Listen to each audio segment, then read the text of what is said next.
Ah ouais, donc, petit agitateur Antoine Roussel rendu là. Hein? Quel beau programme ce soir, n'est-ce pas? Antoine, comment ça va? Salut Jean-Charles, ça va extrêmement bien. Une belle journée dans le bois. Je me suis ressourcé, j'ai sorti du bois, mais j'ai pas arrêté de penser au dernier match du Canadien. Tu sais, il y a quelque chose qui nous ressource quand tu es en forêt. Tu sais, les Japonais disent que c'est bon c'est bon pour ce qu'on a. Bref, Ah j'ai non, mais pensé à cette. non, mais t'as tellement raison. Mais qu'est-ce qui t'est revenu? Quelle sève a monté en toi lorsque tu as réfléchi au dernier match du Canadien? C'était de l'agressivité, Charles. Non, mais ça, sans farce, les Canadiens, dans le dernier match, ce qui est décevant, c'est ils n'ont pas été capables de tenir la route. Et ce que je veux dire par là, c'est que tu commences pas à l'heure et tu n'es pas capable d'avoir un match qui est conséquent. Maintenant, ce soir, dans le match qui est important, je veux voir une équipe, le match contre les Devils, je veux voir une équipe qui commence et qui performe sur le 60 minutes. On en a tellement parlé l'année dernière, le maudit 60 minutes, la manière d'être conséquent, la manière d'être constant. Cette équipe-là va passer à la prochaine étape s'ils sont capables de faire ça.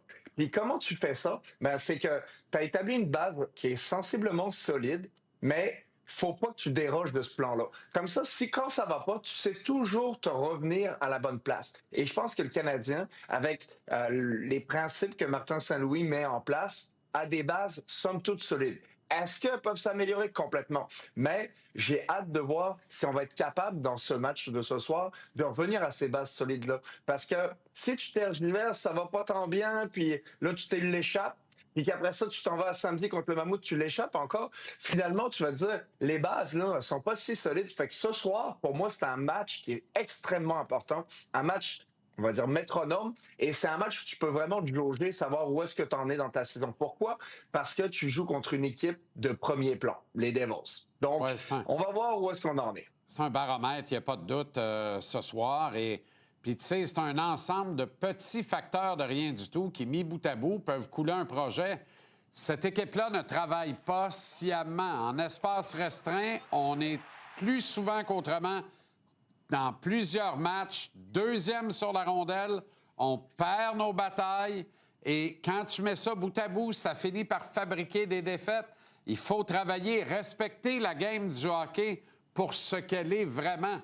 Cette équipe a du mal à le faire parce qu'ils affectionnent. Je les appelle les gamins en culotte courte. Moi, c'est le club le plus jeune de la Ligue nationale. Puis c'est vrai qu'ils sont en culotte courte parce que ça fait longtemps qu'on joue plus avec les pantalons longs au hockey. Mais ils aiment ça, tirer de l'arrière, parce qu'on leur permet plus de liberté offensive. Pas de même, ça marche, là. Tu veilleras pas tard en série éliminatoire à jouer de même, là. Exactement, tu as bien raison, parce que oui, ça peut faire en saison régulière, mais tu développes tellement des mauvaises habitudes. Puis j'en ai parlé cette semaine dans le journal. C'est ça qu'il faut faire attention. Puis l'avantage d'avoir un avantage numérique qui est super fort, c'est que peut-être que tu développes des mauvaises habitudes. Donc là, ce soir, je veux revoir des bonnes habitudes. Je veux voir des rondelles en fond de territoire. Et quand le Canadien a eu du succès en début de saison, c'est ça qu'on voyait. Même Demidov l'envoie en fond de territoire, fait travailler ses ailiers. Ce que ça fait quand tu joues contre une équipe comme les Devils, ben, c'est que les Jack Hughes, ils ont pas la rondelle. Brad, c'est la même affaire. Il faut qu'il aille travailler fort pour récupérer cette rondelle-là, l'amener de 100 pieds. Les joueurs comme Brad, puis Sher, puis Hughes, là, on se fera pas de cachette. Ce qu'ils veulent, là, c'est des rondelles en espace libre. Regarde la séquence qu'on est en train de regarder. Tu penses-tu que Hughes, il est pas content quand il peut arriver à 100 000 à l'heure, traverser la zone offensive, puis avoir du succès comme on voit encore sur cette séquence-là?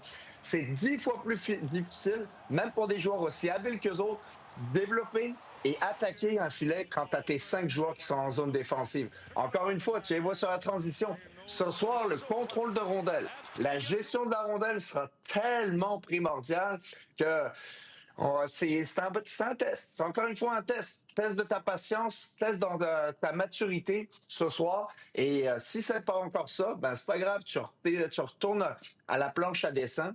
Mais j'ai hâte de voir si on est prêt. Puis je pense que cette jeune équipe-là l'est. J'ai hâte qu'il le confirme ce soir. 1000 matchs en carrière pour Nazem Kadri.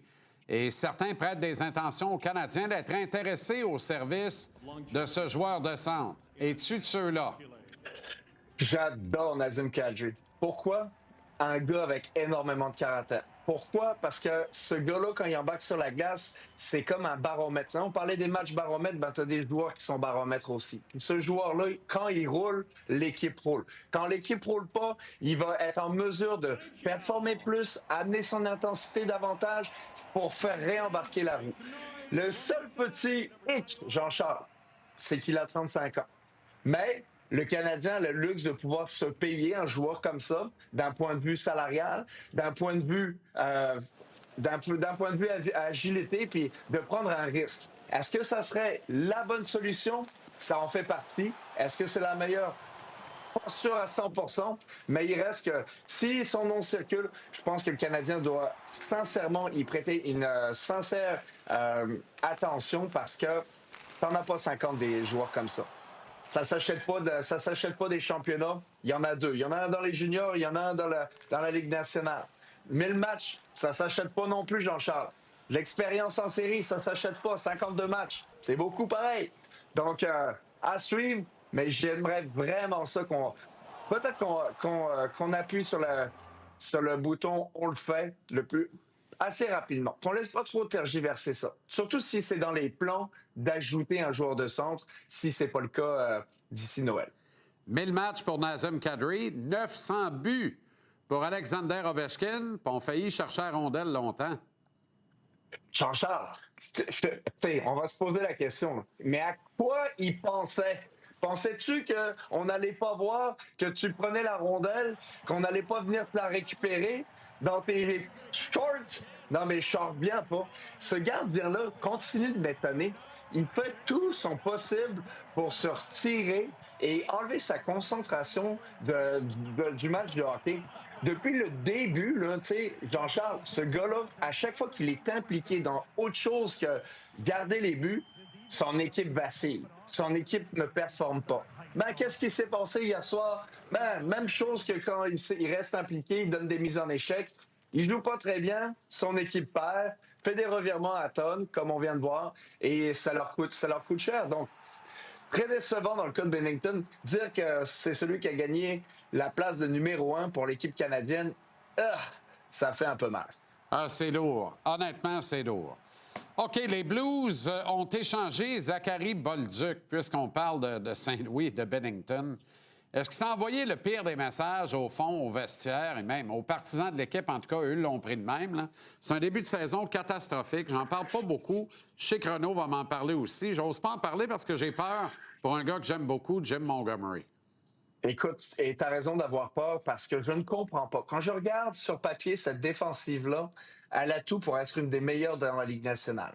Est-ce que ils ont une défensive parfaite? Non. Mais ils ont des pièces maîtresses qui sont encore capables de jouer au hockey, qui sont de bons patineurs. Je pensais, tu vois, l'échange avec Bolduc, je pensais que ça allait les aider. Je pensais qu'au niveau de la défensive avec Mailloux, je pensais que ça allait les aider à justement à accélérer leur transition vers ce que le Canadien est en ce moment, une équipe qui va vers l'ascension. Et eux, au contraire, en récupérant Mailloux, ben, ça les a pas tellement aidés et ils ont perdu un franc-tireur qu'ils avaient grandement besoin. Donc, à suivre ce qui va se passer à Saint-Louis, mais c'est pas tout rose pour le moment. Mon cher Antoine, bonne soirée, bon match, puis à très bientôt. Merci Jean-Charles. Salut à toi aussi.